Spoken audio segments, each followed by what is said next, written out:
ফজর নামাজের পরে এই একটি দোয়া আপনি কারোর সঙ্গে কথা না বলে 3 বার পরে আল্লাহর কাছে যা চাইবেন আল্লাহ আপনাকে তাই দান করবে।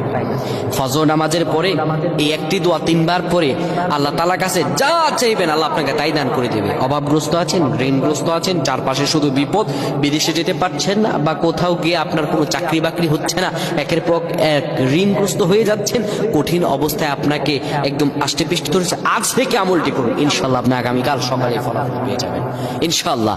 নবীজি আমার বলেন, ও দুনিয়ার মানুষেরা শোনো, মুসলিম শরীফের 2726 নম্বর হাদিসে এই দোয়াটি এসেছে।